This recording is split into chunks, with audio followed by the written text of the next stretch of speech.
Hello friends, आज हम लोग आ गए हैं चैप्टर अपने 15 में। नमस्ते, वणकम एंड सत श्री अकाल। ये हमारा चैप्टर है बच्चों our environment. Our environment term 2 के एग्जामिनेशन को लेके काफ़ी इम्पॉर्टेंट है और ये बहुत ही इम्पॉर्टेंट चैप्टर है।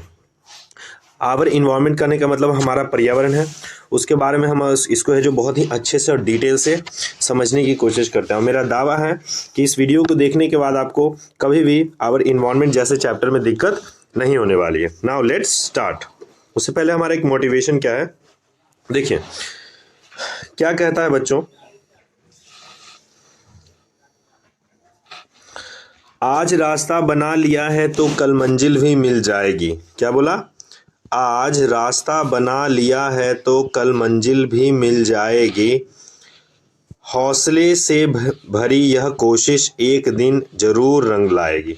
कहने का मतलब आपने एक बार है जो रास्ता बना लिया है बच्चों, ठीक है, तो मंजिल एकदम बिल्कुल मिलेगी। ठीक है, ऐसा नहीं कि आपने सोच लिया है कि हम टॉप हमको स्कूल में करना है तो हम टॉप स्कूल में नहीं करेंगे। आप स्कूल में टॉप बिल्कुल करेंगे। ठीक है, इज दैट क्लियर? ठीक है, इसलिए आप है जो अपने आप को है जो एकदम मेहनत करते रहिए रेगुलर बेसिस पे। ठीक है, रोज कुछ ना कुछ सीखिए। ठीक है, ऐसा नहीं कि एक दिन बहुत ज़्यादा सीख लिया और 10 दिन तक कुछ नहीं सीखा, ऐसा नहीं करना है। आपको एकदम धीरे कछुए की चाल में चलना है, खरगोश नहीं बनना है। ठीक है, क्योंकि कछुए की चाल में ही है जो मैराथन जीता जा सकता है। ठीक है, हमारा एग्जामिनेशन क्या है? एक मैराथन है। Is that clear? Now let's start. इसलिए कहा गया कि आज रास्ता बना लिया है तो मंजिल भी मिल जाएगी। हौसले से भरी यह कोशिश एक दिन जरूर रंग लाएगी। क्लियर? Now let's start. बच्चों आज हमारा चैप्टर है आवर इन्वायरमेंट, चैप्टर 15 यहाँ पे लिखा हुआ। क्या है क्या आवर इन्वायरमेंट? कहता है बच्चों, कह रहा है कि our environment means everything which surrounds us. यानी कि इन्वायरमेंट क्या है? सारा चीज जो हमारे चारों तरफ है उसी को तो हम लोग अपना इन्वायरमेंट कहते हैं। ठीक है, हमारे आसपास के सारे चीजों को हम लोग क्या कहते हैं? इन्वायरमेंट कहते हैं। इट में include living things that is called biotic and non-living thing that is called abiotic components। जैसे हम अपने आसपास की चीजों को देखते हैं तो हमको दो चीजें दिखती है, या तो वो जिंदा चीजें दिखेगी या फिर नॉन लिविंग थिंग दिखेगी। लिविंग थिंग्स यानी बायोटिक सब्सटेंसेस और नॉन बायोटिक सब्सटेंसेस दिखेंगे यानी अबायोटिक सब्सटेंसेस दिखेंगे। सो इट में include besides all creatures water air also. जैसे ही हम लोग देखते हैं तो हमको क्या क्या दिखेगा बच्चे? बहुत सारे क्रिएचर्स दिखेंगे। क्रिएचर्स मन हो गया बहुत सारे एनिमल, बर्ड, डॉग। ठीक है, वाटर दिखते हैं, एयर दिखते हैं, यही सब तो दिखते हैं। Environment affect the life. Environment क्या करता है? अफेक्ट करता है लाइफ को and development of an organism.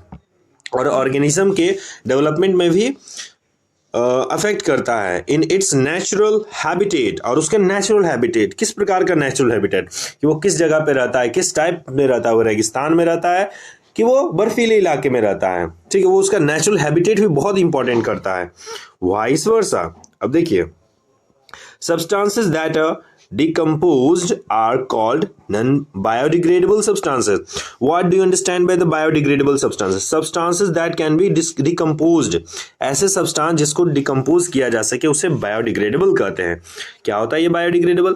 देखिए, सब्सटेंसेस अगर देखें, ठीक है, तो सब्सटेंसेस दो टाइप के होते हैं। एक बायोडिग्रेडेबल सब्सटेंस होता है, एक नॉन बायोडिग्रेडेबल सब्सटेंस होता है। तो बायोडिग्रेडेबल सब्सटेंस कहते हैं किसे? जरा देख लेते हैं हम लोग बच्चों। बायोडिग्रेडेबल,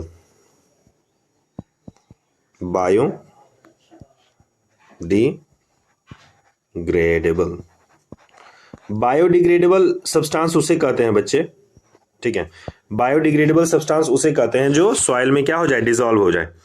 जो सॉइल में डिसॉल्व हो सकता है उसी को हम लोग क्या बोलते हैं? Biodegradable substance. जैसे सड़े गले वेजिटेबल्स ये बायोडिग्रेडेबल है। फ्रूट्स ये सब क्या है? सॉइल में डिसॉल्व नहीं हो सकते हैं। ठीक है, तो ये सब जो है बायोडिग्रेडेबल वेस्ट है। बायोडिग्रेडेबल वेस्ट उसे कहते हैं जो मिट्टी में घुल जाए। ठीक है, उसको बायोडिग्रेडेबल वेस्ट बोलते हैं। एक होता है non biodegradable waste. Non biodegradable waste. Non biodegradable waste क्या है? Do not dissolve in soil, do not dissolve in soil, जो सॉइल में डिसॉल्व नहीं होता है। Is that clear? जो सॉइल में डिसॉल्व नहीं होगा बच्चे, उसी को तो हम लोग को क्या बोलता है, नॉन बायोडिग्रेडेबल वेस्ट कहते हैं। नॉन बायोडिग्रेडेबल वेस्ट में हमारा आ जाता है क्या, प्लास्टिक।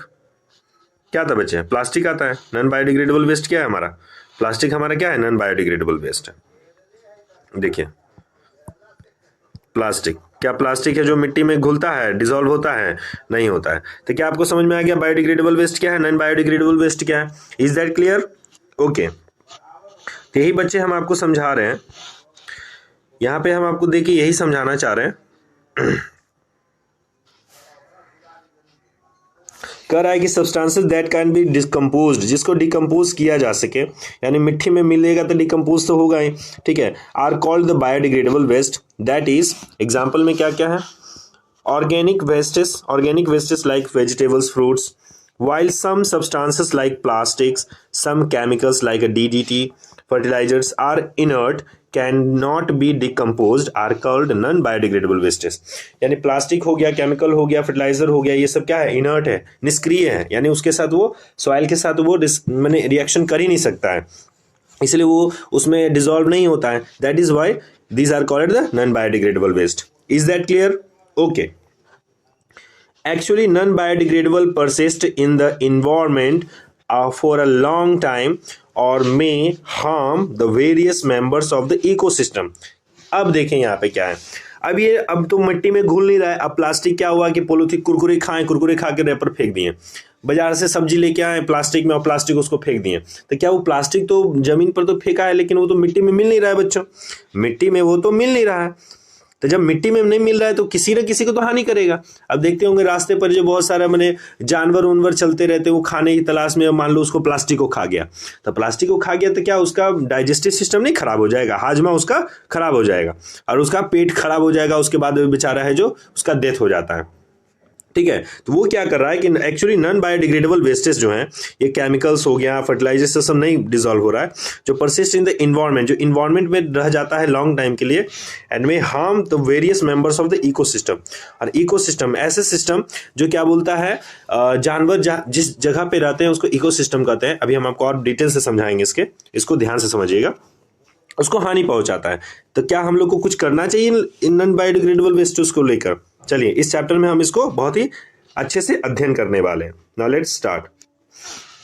देखिए बच्चों,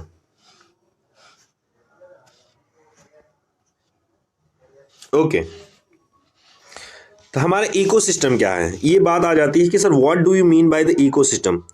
इको और सिस्टम, इको का मतलब होता है इन्वायरमेंट और सिस्टम का मतलब होता है पद्धति, एक ऐसा इन्वायरमेंट का पद्धति जिसमें सारे चीज होते हैं। कहने का मतलब ये है बच्चे, मैं ये समझाना चाह रहा हूं, जैसे यहाँ पे देख रहे हैं वाटर है, वाटर में रहने के लिए मछलियां हैं जो अडेप्टेड है, तो मछलियों के लिए इकोसिस्टम क्या है, उसका बेस्ट घर क्या है, वाटर है। वहीं पर अगर सॉइल ऑर्गेनिज्म सॉइल में रहते हैं, एनिमल्स लैंड पे रहते हैं, टेरेस्ट्रियल लैंड्स, पक्षियां हवा में उड़ते रहती है, ठीक है। तो ये सब क्या है, उसका सबका अपना अपना इकोसिस्टम है, सबका अपना अपना घर है। जैसे आपका अपना घर है, ठीक है, उसी तरह के सबका अपना घर होता है। अगर मान लिया आपको घर है, जो सोनू को जो है 10 दिन के लिए मोनू के घर में रख दिया जाए, तो सोनू नहीं परेशान हो जाएगा, उसको अपना घर जाना ही पसंद है, इसलिए सबको अपना अपना घर प्यारा है। Is that clear? अब देखिए, अब यहाँ पे कहता है कि फूड चेन क्या है, food chain in the nature, food का चेन बनाना। देखिए मैं समझा रहा हूं, ये यहाँ पे क्यों डाल दिया, इकोसिस्टम आपको समझा रहे थे ना, ओके समझाते हैं, उसके बाद आपको बताते हैं क्या है इकोसिस्टम। इकोसिस्टम समझ में आ गया, यानी उसका अपना घर बच्चे। करा ecosystem and it's components, all the interacting, क्या लिख रहा है, all the interacting organisms in an area together with non-living things components form an ecosystem। कहने का मतलब ऑल ऑर्गेनिज्म, लिविंग थिंग्स और नॉन लिविंग थिंग्स जब आपस में मिलकर एक ऐसा इन्वायरमेंट बनाता है, उसको हम लोग इकोसिस्टम कहते हैं। Is that clear? all an interacting organism in an area together with non-living things, non-living components form an ecosystem। क्या बनाता है बच्चों? इकोसिस्टम बनाता है। Is that clear? अब देखिए so an ecosystem consist of the both biotic and abiotic components. Biotic कहने का मतलब है लिविंग थिंग्स बच्चे, और अबायोटिक कहने का मतलब है non living things. Is that clear? आगे बढ़े। लाइक टेम्परेचर, अच्छा बोलता है कि सर बायोटिक तो समझ गए कि लिविंग थिंग्स रह रहा है, लेकिन अबायोटिक कंपोनेंट्स लाइक अ टेम्परेचर, टेम्परेचर हो सकता है, रेनफॉल हो सकता है, या विंड हो सकता है, या फिर सॉइल हो सकता है। जैसे इसमें देखिए, अब यहाँ पे एक टर्टल है, टर्टल ये जो अपना कहाँ पे किस इकोसिस्टम में, अपना मेरीन इकोसिस्टम में है, अपने वाटर में है, तो क्या ये लिविंग बायोटिक तो है, लेकिन ये पत्थर क्या बायोटिक है? तो नॉन बायोटिक है, यानी अबायोटिक है। अब यहीं पर देखिए, ये यहाँ पे पता नहीं क्या है ये, ठीक है, टर्टल ही है। टर्टल देखिए यहाँ पे है क्या, यहाँ पे पत्ते पेड़ पौधे नहीं है क्या, मिट्टियाँ नहीं है, वाटर नहीं है, ठीक है। तो बायोटिक प्लस अबायोटिक कंपोनेंट्स जब आपस में मिलता है तो एक बहुत बड़ा सिस्टम का निर्माण करता है, जिसको इकोसिस्टम से हम जानते हैं। इज दैट क्लियर बच्चों? अब यहां तक कोई डाउट है तो बोलो। क्लियर? आगे बढ़े, ठीक है। तो कहता है कि सर इकोसिस्टम क्या है और कितने टाइप के होते हैं। तो बुड़बक बात, तुमको बताया तो कि इकोसिस्टम क्या है, अभी कितना टाइप का होता है ये पूछो। देखो बताता हूं, इकोसिस्टम क्या है। इकोसिस्टम दो टाइप का होता है, एक तो होता है मैन मेड इकोसिस्टम, यानी आदमी के द्वारा बनाया गया इकोसिस्टम, और एक होता है नेचुरल इकोसिस्टम। आदमी के द्वारा बनाया गया कैसा इकोसिस्टम होता है, आदमी भी इकोसिस्टम बना देता है क्या? देखिए कैसे बनाता है। क्रोपलैंड, क्रोपलैंड और एक्वेरियम, ये आदमी के द्वारा बनाया गया इकोसिस्टम है। बताओ, तो जानवरों के लिए आदमी है जो घर बना देता है, कैसे दिखाते हैं? एक्वेरियम, ठीक है। ये मैन मेड इकोसिस्टम होता है। क्या होता है? Man made ecosystem. दिखाते हैं हम आपको। देखिए, ये जो इकोसिस्टम आपको दिख रहा है, यहाँ पे एक बहुत बड़ा पार्क दिख रहा है बच्चे, ये इंसान के द्वारा बनाया गया। देखिए यहाँ पे क्या बोलता है, ये क्या है पता नहीं, हाँ एफिल टावर है। एफिल टावर पेरिस वाला बना दिया है, पेड़ से ही बना दिया। देखिए यहाँ पे बहुत सारा फूल लगा दिया, देखिए फूल लगा दिया, जंगले बना दिए एकदम पूरा। अब फिर देखिए इंसान है जो यहाँ पे बच्चे लोग हैं जो घूम रहे हैं, ठीक है। तो ये मैन मेड इकोसिस्टम है कि नहीं? अब यहाँ पे बहुत सारे पक्षी उड़ के आके रह सकते हैं, बर्ड है जो यहाँ पे आके रह सकते हैं कि नहीं? Is that clear? तो हम कह सकते हैं, देख रहे हैं ये मैन मेड इकोसिस्टम है। और देखिए मैन मेड इकोसिस्टम दिखाते हैं, ये वाला देखिए एक्वेरियम। आपने मछली घर देखा होगा, ठीक है। मछली घर में क्या है कि एक्वेरियम लगा हुआ है, ठीक है। ये देखिए, ये इंसानों के द्वारा बनाया गया नहीं है तो कुछ है। मछलियों को तो लगता होगा कि बेचारा सब समुद्र में है, लेकिन ऐसा नहीं है। उल्लू सब के कुछ भी पता चलेगा कि यह जो समुद्र है, हम लोग उसको समुद्र के जैसा बना देते। तो ये क्या है? हमारा man made ecosystem. Is that clear? अब देखिए, अब कह रहा है कि नेचुरल इकोसिस्टम क्या है। नेचर का करने का मतलब जिसको, ऐसा इकोसिस्टम जिसको नेचर ने बनाया, भगवान ने बना के भेजा। कौन कौन सा इकोसिस्टम हो सकता है नेचुरल में? दो टाइप का हो सकता है, या तो पानी में रह सकता है या फिर टेरेस्ट्रियल इकोसिस्टम हो सकता है, लैंड वाला, लैंड इकोसिस्टम। तो एक्वेटिक, एक्वेटिक इकोसिस्टम क्या है बच्चे? एक्वेटिक का मतलब होता है ऐसा इकोसिस्टम, ऐसा घर जो पानी में होता है। तो तुमको देखते हैं समझ में आ गया, सर पानी मतलब ये वाला तो नहीं कह रहे हैं जिसमें टर्टल तैर रहा है। Yes, I am telling about that. Okay, ecosystem में एक होता है मैरीन इकोसिस्टम। कैसा सिस्टम बच्चा? Marine ecosystem. और एक होता है फ्रेश वाटर इकोसिस्टम। मैरीन का मतलब जो ओशियन में, कहां पे? ओशियन में रहे। कहां पे रहे? यहां लिखा नहीं रहा है, आइए लिखा है ओशियन में और सी में, ठीक है। उसको हम लोग मैरीन इकोसिस्टम कहते हैं। और फ्रेश वाटर इकोसिस्टम उसे कहते हैं बच्चे जिसमें रिवर में जानवर मछली वछलियां रह रही है, तो उसको बोलते हैं फ्रेश वाटर इकोसिस्टम। लेक में, पॉन्ड में, पूल में, ये सब क्या है? फ्रेश वाटर इकोसिस्टम है। Is that clear? ओके, अब देखिए टेरेस्ट्रियल इकोसिस्टम क्या है। देखिए यहाँ पे मैं दिखा रहा हूं आपको, मैरीन और फ्रेश वाटर। देखिए ये पूरा जो है ना मैरीन है, ये जो आपको यहाँ पे दिख रहा है मैरीन इकोसिस्टम है। देखिए समुद्र के है, समुद्र में शार्क और व्हेल थोड़ी ना, शार्क और व्हेल थोड़ी ना गंगा जी में रहती है फ्रेश वाटर में। ये सब क्या है? मैरीन है, समुद्र में रहने वाले, ओशियन में। Is that clear? अब ऊपर में जो दिख रहा है बच्चे, ऊपर वाला जो है फ्रेश वाटर इकोसिस्टम है। कैसा सिस्टम है? Fresh water ecosystem. Is that clear? यहां तक क्लियर हो गया कि नहीं? आगे बढ़ते हैं।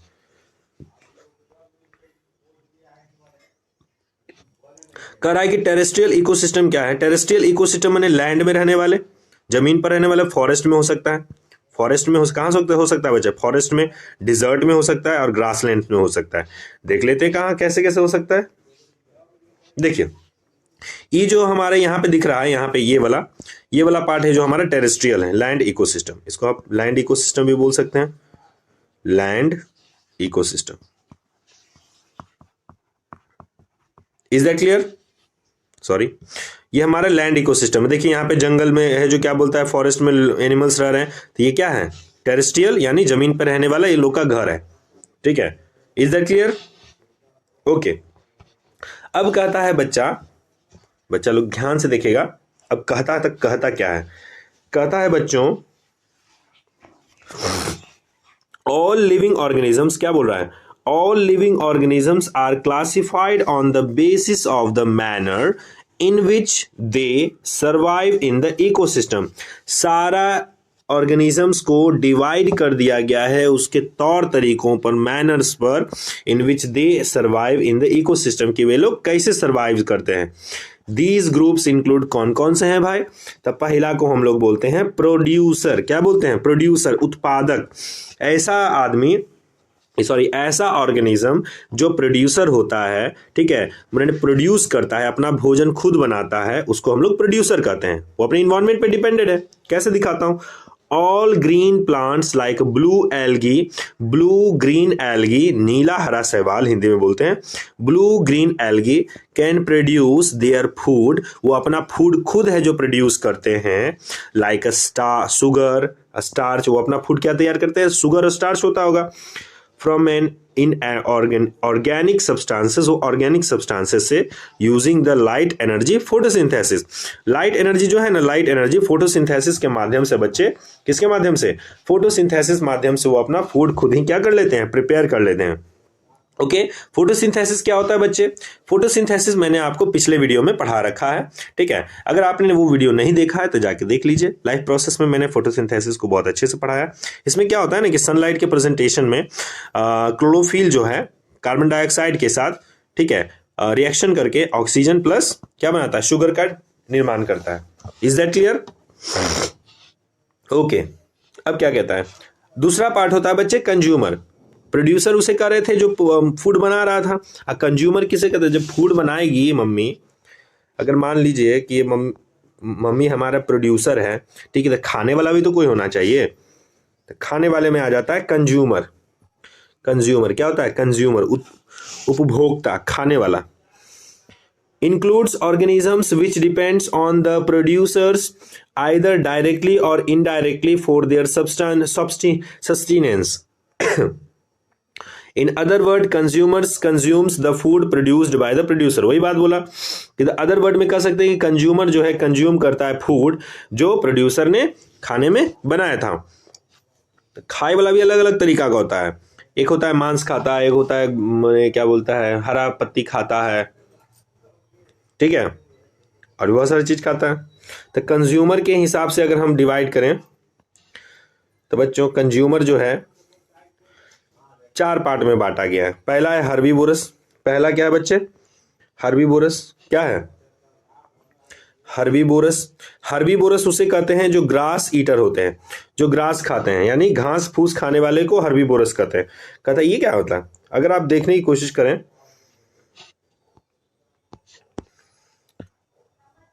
क्या लिखा हुआ है,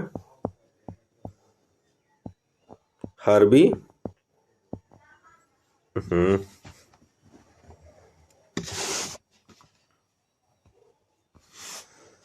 लिखा हुआ है हर्बी वोरस।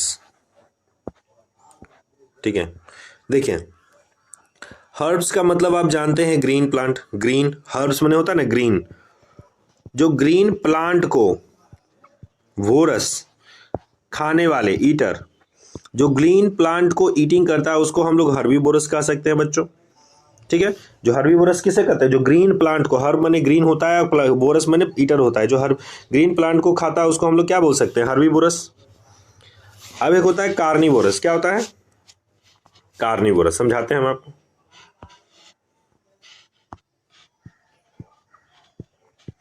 कार्निवोरस, कार्नी का मतलब होता है बच्चों, कार्नी का मतलब होता है फ्लैश, मीट। क्या होता है, जो मीट खाता है। अब वोरस का मतलब तो अभी आपको बताइए क्या, ईटर होता है। ऐसा ऑर्गेनिज्म या ऐसा एनिमल जो फ्लैश और मीट खाता है उसको हम लोग कार्निवोरस कहते हैं, कार्नी। Is that clear? अब देखिए, अब है ओमनीवोरस। क्या है?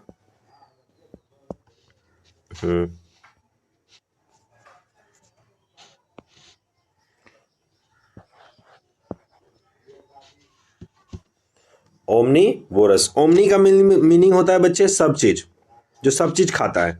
जैसे हम लोग सब चीज खाते हैं, घास फूस, मीट, मछली। ओमनी वोरस, ठीक है। ओमनी का मतलब होता है ऑल। ऑल मतलब flash plus green plant, flash plus green plant. जो फ्रेश प्लस ग्रीन प्लांट्स दोनों खाते हैं उसी को तो हम लोग बोलते हैं वोरस मनी ईटर। यानी कि क्या हम बोल सकते हैं, फ्लैश और ग्रीन प्लांट दोनों को खाता है उसको ओमनीवोरस। कार्निवोरस उसे कहते हैं जो फ्लैश को सिर्फ खाता है। हर्बीवोरस उसे कहते हैं जो ग्रीन प्लांट्स को खाता है। Is that clear? देखिए यहाँ पे हर्बीवोरस में क्या क्या जाता है, क्या बोलता है, क्या माने ग्रीन प्लांट्स को खा रहा है। देखिए जैसे ये बकरी हो गया, खरगोश हो गया, जेब्रा हो गया, गाय हो गया, हाथी हो गया, ये सब क्या है, हर्बीवोरस है जो हर्ब्स खाते हैं, हरा प्लांट। कार्न, कार्न का मतलब फ्लैश, जो देखिए मीट को खा रहा है। जैसे सांप, माने सांप हो गया, लायन हो गया, टाइगर हो गया, लिजार्ड हो गया, ये क्या है, क्रोकोडाइल हो गया, ये सब क्या है, कार्निवोरस है। Is it clear? ओमनी मतलब सब कुछ, जैसे प्लांट प्लस क्या बोलता है, फ्लैश दोनों खाता हो। जैसे क्या बोलता है, बियर हो गया, पता नहीं ये है, पिग है, पिग है, ह्यूमन हो गया, ह्यूमन तो सबसे बड़ा ही है, ठीक है। मुर्गी, अरे मुर्गी दोनों खाता है। Is that clear? तो हर्बीवोरस, कार्निवोरस, ओमनीवोरस समझ में आ गया। ये हर्बीवोरस है और ये क्या बोलता है, कार्निवोरस है, और ये ओमनीवोरस है, ठीक है। वही बता रहा है बच्चे। तो हम लोग समझ लिए कार्निवोरस, ओमनीवोरस और हर्बीवोरस, ठीक है। अब देखिए क्या कह रहा है। कार्निवोरस मैंने समझा दिया। हर्बीवोरस में आ जाते हैं बच्चे, क्या बोलता है, काउ और डियर। कार्निवोरस में, कार्निवोरस उसे कहते हैं जो फ्लैश ईटर होता है, फ्लैश को खाने वाला, जैसे लायन और टाइगर। ओमनीवोरस मैंने क्या समझाया आपको, ओमनीवोरस उसे कहते हैं बच्चे, ओमनीवोरस उसे कहते हैं food, feed on both plant and, feed both on plant and flash, that is that like crow, कौआ। कौआ भी क्या है, ओमनीवोरस है। यहां तक समझ में आ गया हो तो बोलो, ठीक है। आगे बढ़े, आपकी इजाजत हो तो। नहीं भी इजाजत होगा तो बढ़ना ही पड़ेगा, क्या करेंगे। पारासाइट क्या है? पारासाइट उसे कहते हैं जो क्या बोलता है, दूसरे जीव पर डिपेंडेंट होता है। लीव, लीव फीड एंड, क्या बोल रहा है, leave and feed on the host body, जैसे प्लाज्मोडियम। मच्छर उच्छर को देखिए, वो दूसरे के माने शरीर से है जो अपना भोजन प्राप्त करता है, ठीक है।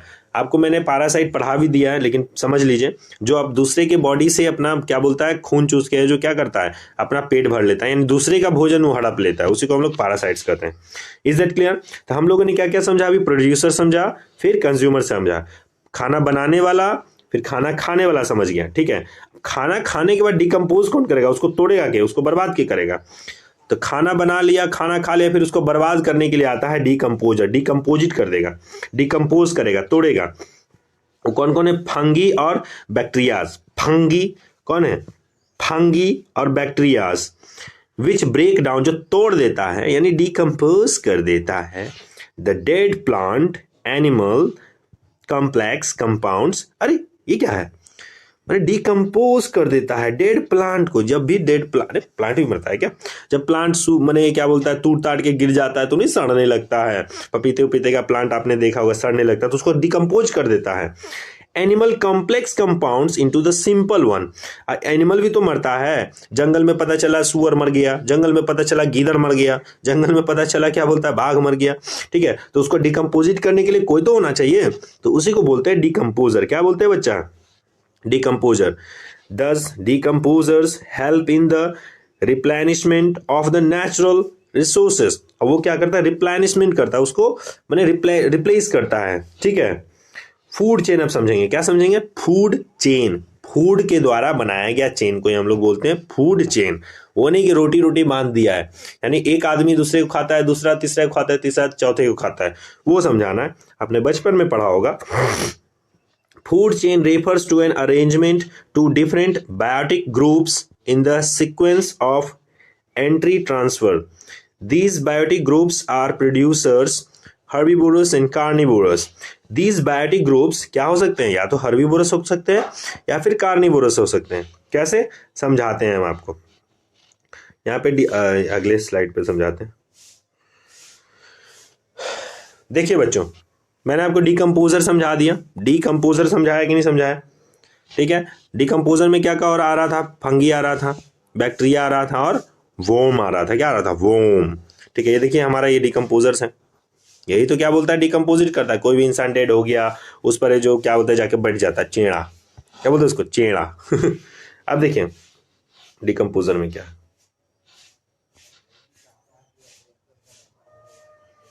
देखिए फूड चेन बता रहा था ना. फूड चेन यहाँ पे होगा. फूड चेन का नहीं बना, हाँ यहाँ पे है. देखिए फूड चेन का देखिए बच्चों, फूड चेन में मैंने यहां तक आपको समझा दिया कि T1, T2, T3. ग्रास को कौन खाता है बच्चे? डियर खाता है. तो डियर को कौन खाता है बच्चे? लायन खाता है. तो ये स्टेप चलता है. क्या चलता है? ये स्टेप चलता है. अगर ग्रास नहीं रहता तो डियर जिंदा नहीं रह पाता. अगर डियर नहीं रहता तो लायन जिंदा नहीं रह पाता. तो फूड चेन चलता कैसे? यानी एक T1 को खाता है T2, T2 को खाता है T3. यानी कि ग्रास को खाता है डियर और डियर को खाता है लायन. ठीक है. इसी चीज को हम लोग बोलते हैं फूड चेन. क्या बोलते हैं? Food chain. Is that clear? Okay. अब देखिए in a food chain these biotic components where the transfer of energy takes places is called the trophic level. is called a trophic level. यानी कि food chain के माध्यम से biotic components where transferred energy takes places, यानी energy transfer हो रहा है. इसका एनर्जी इसमें ट्रांसफर हो रहा है, इसका एनर्जी इसमें ट्रांसफर हो रहा है. ठीक है. तो इसको हम लोग बोलते हैं ट्रॉपिक लेवल. क्या बोलते हैं? क्या बोलते हैं बच्चों? हाँ, trophic level. The green plants capture 1% of the sunlight falls on their leaves. वो सिर्फ है जो उसके लीव्स पे पड़ता है, उसका सिर्फ 1% है जो क्या कर पाता है, वो कैप्चर कर पाता है. ठीक है. The flow of energy is unidirectional. The flow of energy क्या होता है? यूनिडायरेक्शनल होता है. ये याद रखिएगा. The flow of energy in the क्या बोलता है फूड चेन में कैसा होता है? यूनिडायरेक्शनल होता है. ये एमसीक्यू में पूछा गया क्वेश्चन है. ठीक है. जो एनर्जी फ्लो हो रहा है कैसे? एक ही डायरेक्शन में फ्लो हो रहा है. ये इस पे गया, ये इस पे गया, फिर ये इस पे जाएगा, फिर ये ऐसे जाएगा. Is that clear? यूनिडायरेक्शनल होता है. There is the gradual decreases in the amount of energy transfer from one trophic level to the next trophic level in the food chain. Is that clear? Okay. अब हम लोग आ गए हैं बच्चों ecological pyramid की तरफ. किसकी तरफ आ गए? ये पिरामिड क्या होता है समझाते हैं हम आपको. आप लोगों ने देखा होगा पिरामिड के नाम से ही आपको याद आ जाता होगा कि कहीं सर आप वो मम्मी की बात तो नहीं कर रहे हैं, मिस्र वाला. इस टाइप का पिरामिड होता है. ठीक है. आपने मैथ में पढ़ा होगा पिरामिड. ठीक है. तो वही हम लोग ये पिरामिड नहीं पढ़ने वाले, हम लोग इकोलॉजिकल पिरामिड पढ़ने वाले हैं. क्या पढ़ने वाले? इकोलॉजी में कैसा पिरामिड होता है. देखिए इस टाइप का पिरामिड होता है बच्चों. इस पिरामिड का मतलब क्या? ट्रॉपिक लेवल है क्या? एनर्जी कितना कितना ट्रांसफर हो रहा है. देखिए प्रोड्यूसर जो होता है बच्चे, प्रोड्यूसर को कौन खाया? Consumer, primary consumer. ठीक है. फिर उसको कौन खाता है? Secondary consumer. Is that clear? समझाते हैं हम आपको. अब एनर्जी का लेवल ऊपर ऊपर क्या हो रहा है? बढ़ रहा है. ट्रॉपिक लेवल क्या हो रहा है? बढ़ रहा है. देखिए ट्रॉपिक लेवल ऊपर ऊपर बढ़ रहा है. जैसे प्रोड्यूसर के पास कितना एनर्जी था? 1000 किलो जूल एनर्जी था. फिर थोड़ा सा घटा और एनर्जी लेवल क्या होता है? डिक्रीज होते जाता है. प्राइमरी कंज्यूमर में 100 हो गया, 100 किलो जूल हो गया. फिर सेकेंडरी कंज्यूमर में है जो क्या बोलता है 10 के जूल हो गया. फिर है जो क्या बोलता है टर्सरी कंज्यूमर में थर्ड कंज्यूमर, टर्सरी कंज्यूमर में 1 जूल हो गया. इज दैट क्लियर बच्चे? यहाँ पे दिखा रहा है producers, primary consumers, secondary consumers and tertiary consumers. Is that clear? So only 10% of the oxygen energy is transferred to the next trophic level, while 90% यानी 90% of the energy is used by the present trophic level in its life process. यानी 90% part जो है क्या बोलता है, वो जो consumer है वो अपना यूज कर लेता है. अब बाकी जो 10% होता है उसी को अपने नेक्स्ट जनरेशन में जाने की इजाजत देता है. Is that clear? ओके. देखिए पिरामिड वही बोल रहा था, पिरामिड ऑफ बायोमास. अब ये क्या कर रहा है कि ये इसको मैंने ग्रास को कौन खा रहा है, टेडपोल खा रहा है, ठीक है, टिड्डा खा रहा है, ठीक है, ग्रास होपर को टेडपोल खाता है, ठीक है, यानी फ्रॉग खाता है, फ्रॉग को खाता है क्या, ईगल, मैंने क्या बोलता है उसको, क्या स्नेक बोलते हैं, स्नेक को खाता है ईगल, ठीक है। इज दैट क्लियर बच्चों, ठीक है। The biomass the total amount of the living tissue with a green trophic level, A pyramid of a biomass illustrates the relative amounts of the living organisms matter available at each trophic level, किसमें कितना trophic level है, is that clear. तो वही बोल रहा है, ठीक है। तो यहाँ पे देखिए, यहाँ पे आप यहाँ पे बैठ के गुलछर्रे उड़ा रहे हैं, ठीक है, मछलियों के साथ खेल रहे हैं, कूद रहे हैं, आगे बड़े बच्चों। नेक्स्ट, अब क्या कह रहा है देखिए, while the क्या लिखा हुआ है, concentrated of the harmful chemical increases with every next tropic level, यानी harmful chemical जो है every next tropic level में क्या होता है, increase होता है in a food chain, it is called the biomagnification। इसी को हम लोग क्या कहते हैं, बायोमैग्निफिकेशन। क्या कहते हैं बच्चों, बायोमैग्निफिकेशन। आपसे अगर पूछ दिया magnification, what is biomagnification, you will write this, ठीक है। while the concentration of the harmful chemical increases with every next trophic level, प्रत्येक ट्रॉपिक लेवल पे है जो उसका क्या हो रहा था, इंक्रीज हो रहा है हार्मफुल केमिकल्स, ठीक है, इन अ फूड चेन, उसको हम लोग बोलते हैं बायोमैग्निफिकेशन, ठीक है। Is that clear. जैसे ग्रास से गया डियर में, ग्रास से गया बच्चे, ग्रास से गया डियर में, और डियर से गया लायन में। तो ग्रास में 10 ppm था डीडीटी लेवल, ठीक है, और फिर डियर में जाते हैं 200 डीडीटी लेवल हो गया, लायन में जाते हैं 5000 डीडीटी लेवल हो गया। Maximum concentration of such a chemical accumulated in human body, सबसे ज्यादा केमिकल किसमें माने इकट्ठा होता है बच्चे, ह्यूमन बॉडी में। अरे कहने का मतलब है कि आपने ग्रास में जो जाके उर्वरक डाला, फर्टिलाइजर डाला, तो फर्टिलाइजर डाला तो ग्रास के अंदर में भी तो कुछ फर्टिलाइजर घुसा होगा। अगर बच्चों, ये कहाँ चला गया, यहीं रहो तुम।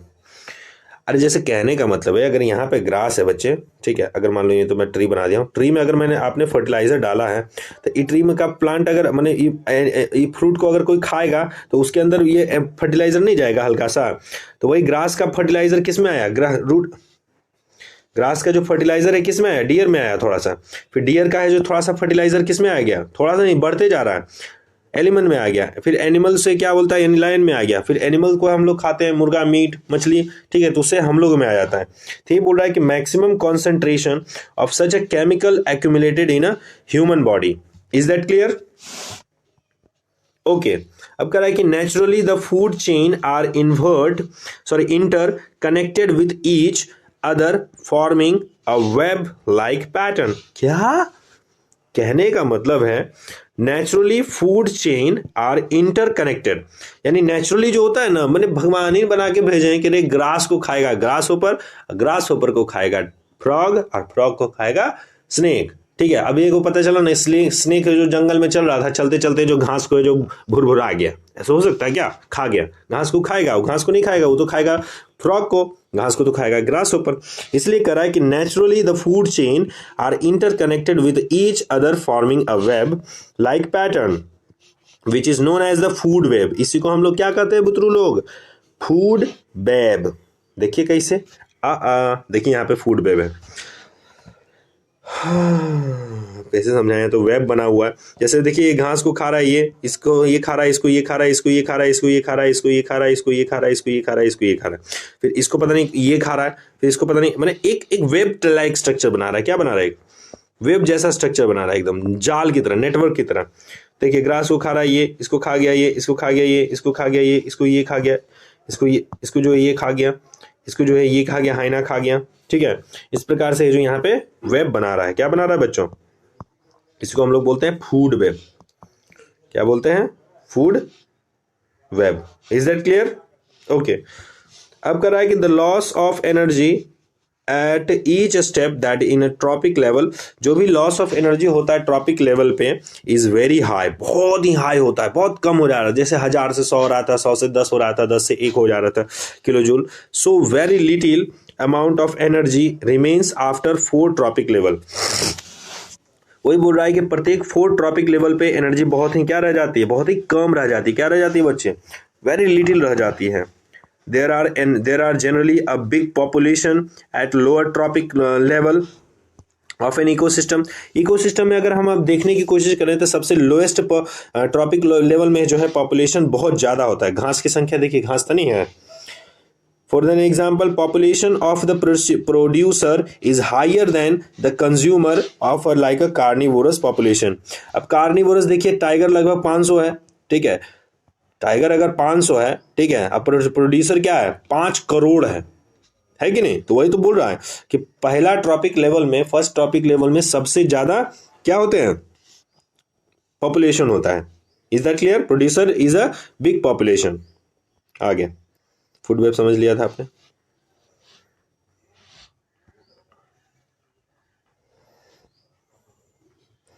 अब बच्चा लोग समझेगा, आवर इन्वायरमेंट समझने वाला है। क्या समझने वाला है? Environment problems. अच्छा, इन्वायरमेंट में प्रॉब्लम भी होता है क्या? हाँ, देखिए कैसे प्रॉब्लम होता है बच्चों, पता चलेगा तुम लोग को। पढ़ना लिखना तो पढ़ेगा लिखेगा या खाली खेलेगा, कैसे पता चलेगा? देखिए दिखाते हैं। इन्वायरमेंटल प्रॉब्लम्स, क्या क्या इन्वायरमेंटल प्रॉब्लम्स हो सकता है? Changes in the environment affect us and our activities change the environment। कहने का मतलब है बच्चों, कहने का मतलब है, एक मिनट रुकिए, इसको मैं थोड़ा बड़ा कर देता हूं।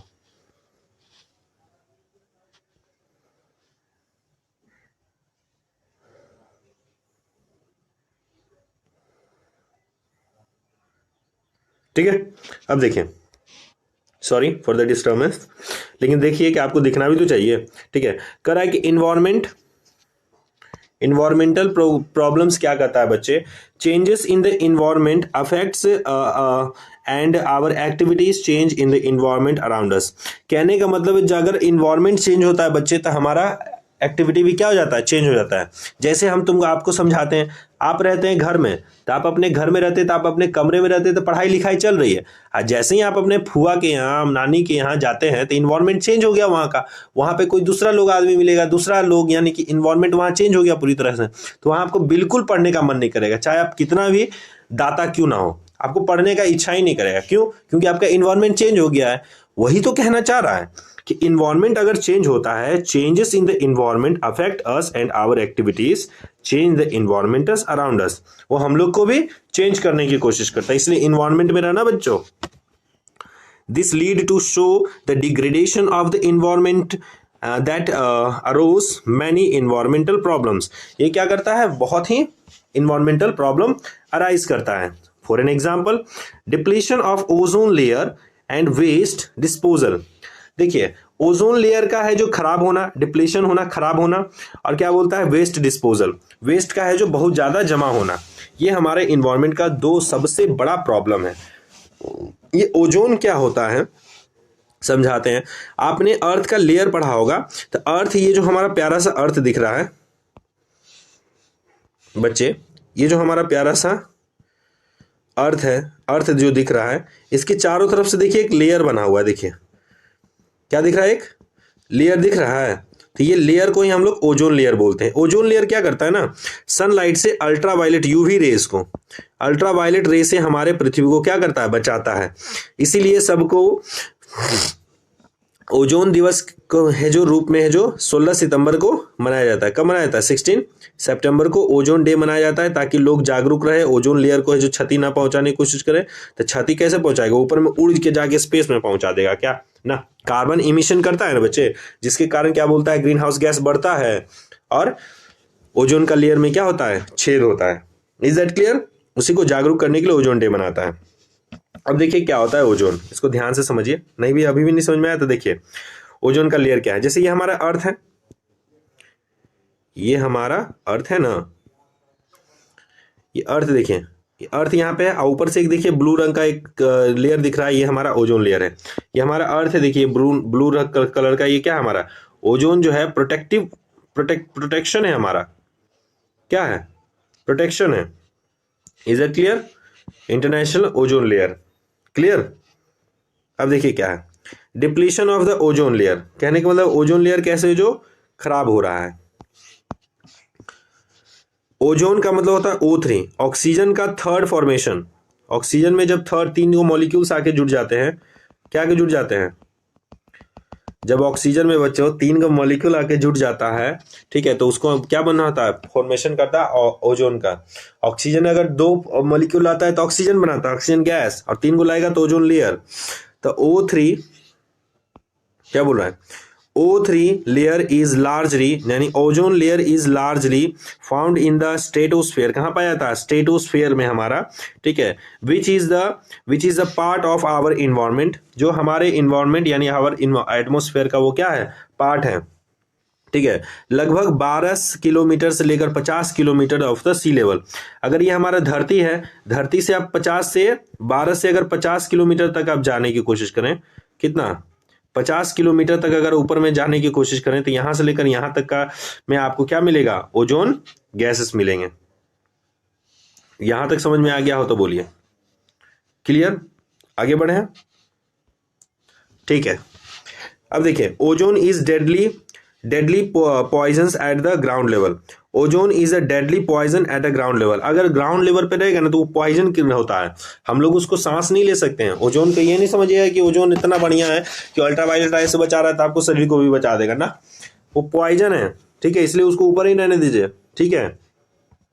Ozone is formed as a result of the flowing photochemical reaction. वो क्या होता है, फोटोकेमिकल रिएक्शन होता है। जैसे सन का लाइट ऊपर में पड़ता है, आपको तो पता ही, एटमॉस्फेयर में नाइट्रोजन, ऑक्सीजन, कार्बन डाइऑक्साइड है, तो ऑक्सीजन ऑक्सीजन आपस में रिएक्शन करके O3 बना लेता है फोटोकेमिकल रिएक्शन से। जैसे ऑक्सीजन था ना बच्चे, हैवी लाइट आया, ठीक है, अब क्या हुआ, 1800 डिग्री एंगस्ट्रम से लेकर 2000 क्या बोलता है एंगस्ट्रम तक हीट दिया गया, जिसके कारण ओ मिलके क्या बना दिया, splitting of oxygen molecule. Oxygen molecule को क्या कर दिया, बांट दिया, 2 को था, एक एक बट गया। अब क्या हुआ कि ऑक्सीजन प्लस O मिलके क्या बना दिया, O3 बना दिया। इज दैट क्लियर, ओके, ये तो आपको समझा ही दिया। अब देखिए क्या कर रहा है, ये तो समझा दिया आपको।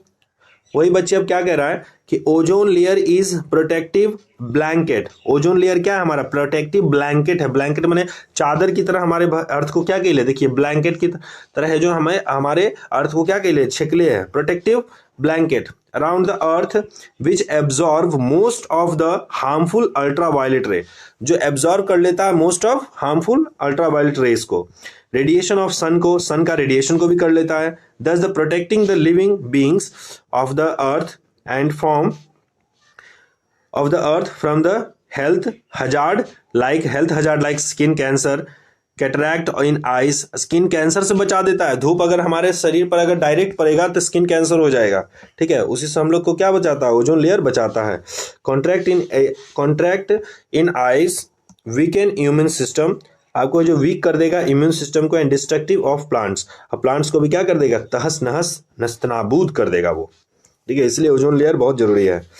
The decline of the ozone layer thickness is Antarctic was the first discovered in 1985। कब बच्चा, 1985 में अंटार्कटिक रीजन में। कौन सा रीजन में, ये जो अंटार्कटिक रीजन है नीचे में है, अंटार्कटिक रीजन में जो पता किया है बच्चे कि यहाँ पे क्या ओजोन लेयर में क्या हो चुका है, छेद हो चुका है। क्या हो चुका है, छेद हो चुका है। That was termed to ozone hole, उसी को हम लोग क्या कहे हैं, ओजोन होल कहे हैं, ठीक है। कब आइडेंटिफाई किया गया था, 1985 में। अब देखिए क्या है,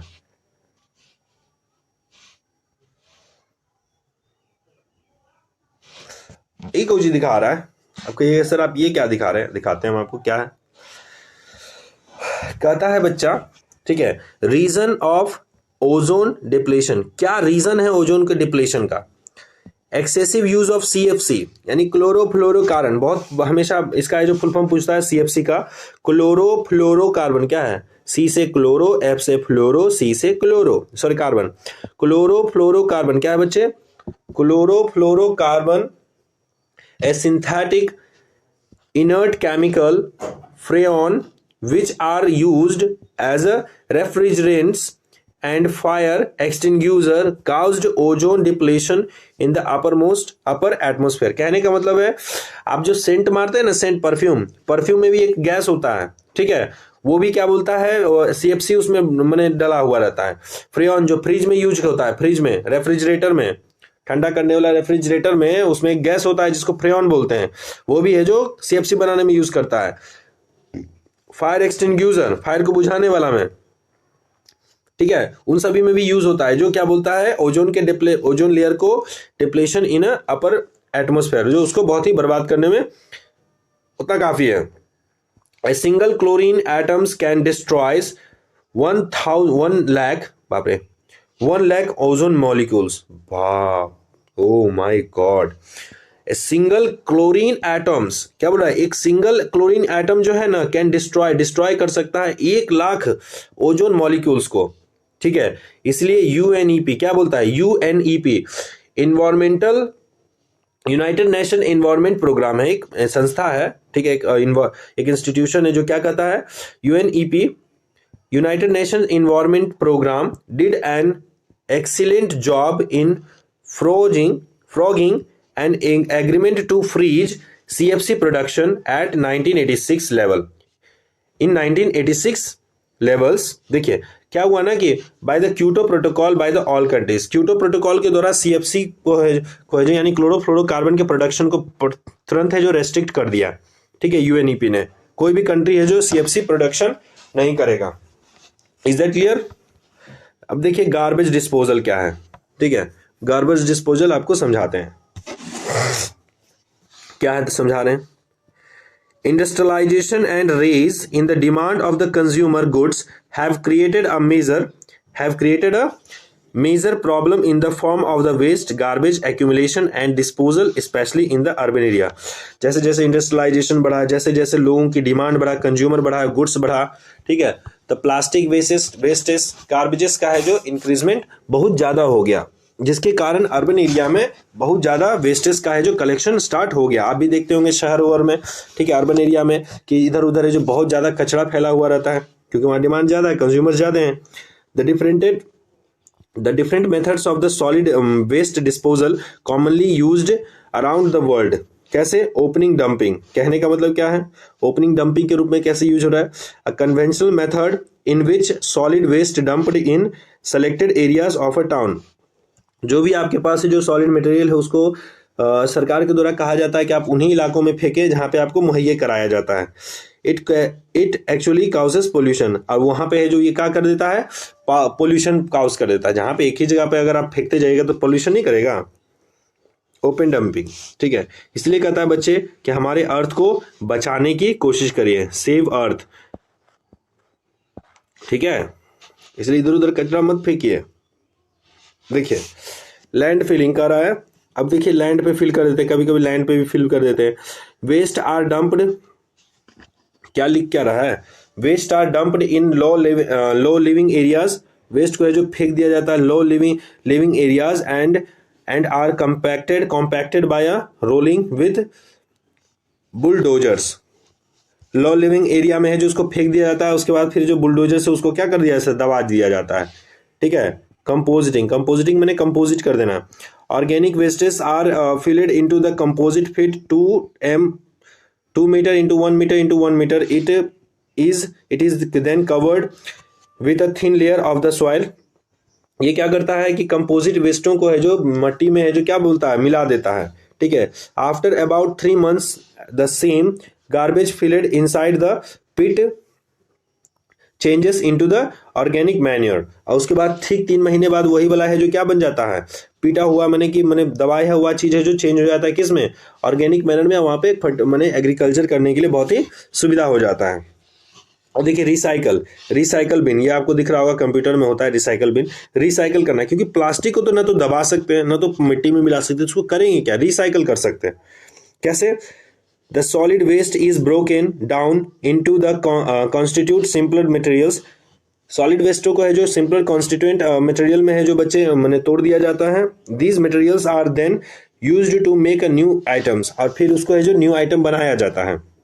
जैसे बड़े बड़े मटेरियल को तोड़ के छोटे छोटे मटेरियल में कर दिया जाता है, और भी छोटा छोटा, और फिर उससे जो न्यू मटेरियल बनाया जाता है। Even non biodegradable solids waste like plastic metals can be recycled, यानी प्लास्टिक और मेटल्स को रिसाइकल किया जा सकता है। आगे करा है reuse, a very simple conventional technique of reuse of an item again and again. कहने का मतलब एक बार यूज कर लिए हैं, ठीक है, तो ये नहीं कि अपना उसको फेंक देना है, उसको बार बार यूज करने का बहुत पुराना मेथड है हमारा, ठीक है, पारंपरिक रूप से। जैसे हम लोग क्या बोलता है, स्प्राइट का बोतल लाते हैं या माजा का बोतल लाते हैं, तो उसको पीने के बाद क्या माजा और स्प्राइट का बोतल फेंक देते हैं कि उसमें कुछ दिन के लिए रखते हैं और उसको पानी भर भर के पीते हैं, रीयूज करते हैं कि नहीं करते हैं। और फिर देखिए for an example, paper can be reused for making envelopes. जैसे पेपर पे लिखा पढ़ा, उसके बाद फिर उसको इन्वेलप बना के यूज कर लिया, ठीक है। इस प्रकार से बच्चों हम लोगों ने अपना चैप्टर खत्म कर दिया। अगर यहां तक अगर आपको कोई भी डाउट होता है बच्चों, ठीक है, तो आप हमको बेहिचक क्या बोलता है कमेंट में आप पूछ सकते हैं, मैं आपको बिल्कुल जवाब दूंगा, ठीक है। इस प्रकार से okay, have a nice day, good day, जय हिंद, जय भारत।